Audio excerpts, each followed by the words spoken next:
Hey everyone, Rob at Lake Michigan Angler here, and today I just want to show you how to cure salmon eggs for using for bait. And today we're going to be curing skein, which is when all the eggs are connected in this membrane here. Now, if you want, you can scrape these eggs out to use them as loose eggs, or leave it like this and then just cut chunks off to use for bait. And right now we're fishing the king run, and it's September, October. And what you see most people using is just the skein by itself, cutting a chunk off, and then putting it on a hook. Or you could even tie the skein up into a spawn sack if you prefer. But mainly, we usually fish it around here in northern Illinois and southeast Wisconsin. We're typically fishing under a slip bobber in the harbors, in areas without a lot of current. So this is our preferred method, and I just figured I'd show you how to cure it. The reason we cure it is, one, uh, it preserves the eggs, so you get a much longer shelf life out of it, because they really won't last very long in the refrigerator, just like this. Two, it enhances the scent of these eggs, so you can add things to it. Just the cures themselves will change the scent a little bit to enhance the scent of the eggs. You can also add scents like krill powder and garlic and anise and stuff like that. And then three, it'll also help enhance the color. And there's different types of cures. There's different brands of cures. It kind of comes down to two different types, though. What you have are sulfite-based cures, which usually come in the smaller jar like this. So we have Pro Cure here, and we have Atlas Shake and Cure here, and the Potski Fire Cure. And then you have borax cures, which usually come in a bigger jar like that. If you're new to curing eggs, borax-based cures are a good way to start because they're very beginner friendly. You don't have to worry about ruining your eggs if you put too much on, stuff like that.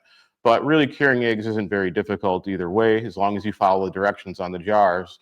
And each different cure has a little bit different directions to help cure those eggs. So Last Supper has a longer curing process.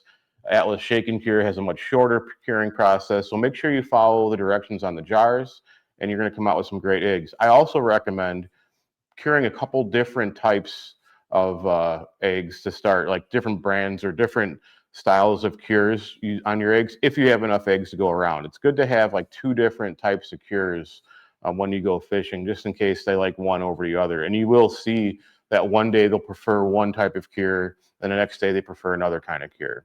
So, and really the start to getting good quality eggs is when you catch the fish. You want to bleed this fish out. You want to get as much blood out of these eggs as possible, because blood is really the enemy of good eggs. And then you want to get the fish on ice and get the eggs out of the fish as soon as possible when you get home, and ideally cure them right away. So the next step is we have these two skeins here. These are from Coho, some pretty nice Coho eggs. And I want to make sure that all the eggs get exposed to the cure. So we're just going to kind of like butterfly this open a little bit. Coho eggs, you don't need to do it too much with. I'm just running this knife just to get them to spread out a little bit more. King eggs, a lot of times you need to spread them out, cut the membrane a little bit just to get that skein or that loaf of eggs kind of spread out more. But we're not going to do it too much on these Coho eggs here. And we're going to do two different types of eggs. We're going to go with, or two different types of cures, I should say. We're going to use a little bit of pink shake and cure. This is a nice quick cure. It only really cures for about a half hour or so, and then you drain it and air dry it. And then we're going to do a borax cure, like this borax of fire right here. So we're going to start with the shake and cure. This one, a little bit goes a long way with this. So we're just going to sprinkle a little bit on there, not a lot. And you'll start to see it extracting the moisture pretty quick. We're going to kind of rub that in just a little bit. Make sure all the eggs get that. Get the other side.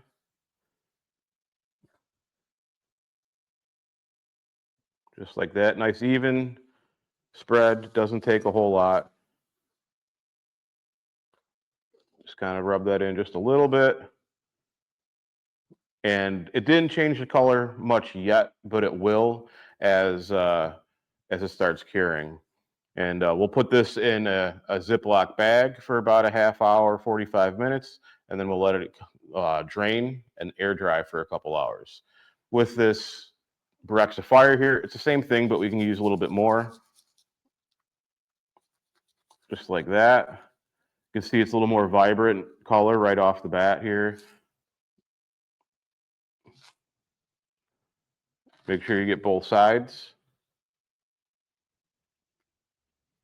There was a little bit of blood left in that one, but we're just going to go with it here. And that's really it. That's all you need. Make sure it gets in all the little spots there. And now you're curing. So like I said, I'm going to put both of these in Ziploc bags. This one I'm going to take out after about a half hour, 40 minutes and let it drain. This one I'll just leave in there. You can leave it in overnight if you want. You could fish it right away if you want. But I usually like it to sit in there for a while. If there's a lot of extra moisture in the bag, then I'll drain it, let it dry for a little bit. But other than that, there's not much to it. But like I said, each one of these cures is a little different. So make sure you follow the directions on those. So we're going to put these in bags, put them in the fridge, let them start curing. And then when they're ready for the next step, I'll see you back here in a little bit. All right, so I let this cure for about a half hour, and then I drained it, and I've been air drying it ever since. These are the eggs with the Atlas pink, the Atlas shake and cure, and these are the eggs with the Potski Boraxifier right here. So both are ready to fish. I'm going to let these Atlas eggs air dry a little bit longer, but I just wanted to show you how they look. They're much more vibrant in color than they were when they were uncured. Same thing with the borax. You could fish these right now if you want. You can just keep them in the refrigerator in a Ziploc bag for a couple weeks, or if you want to store them long term, I definitely suggest vacuum packing them, and they'll last years in the freezer. But these are ready to fish, and like I said, you can add scents to it during the curing process or after. You want to add krill powder, anise, garlic, whatever you want. There's also different types of additives like Procure Slamola powder and Monster Bite. Just little things that might get more bites for you. But they're ready to fish for the most part here, and make some pretty good egg right here. So yeah, if you have any questions about curing, feel free to ask in the comments or give me a call at the shop here. And if you have any of your own tips you'd like to share, we'd love to hear it. The next video is going to be about how I cure loose eggs for spawn sacks. So once I get some loose eggs, we'll do that video. I really like using loose eggs once they've already loosened up inside the fish rather than scraping it, but scraping them is fine too. And you don't have to use commercial cures if you don't want to. You can come up with your own. You can get regular borax at the grocery store. Back in the day, we used to use borax Kool-Aid or just borax. All sorts of things will work. If you Google, there's different types of recipes. The 3-2-1, which is borax, salt, and sugar. So lots of different ways to do it. You can tweak your own recipe. Sometimes we combined some of these and get different colors and different scents. So the sky's the limit with this stuff. But when you're just starting off, just follow the directions, and then you can experiment after that. So again, if you have any questions, feel free to ask. And if you need any of the products we have here, we have them online and we have them in the shop here. So stop by or check out lakemichiganangler.com. And thanks for watching.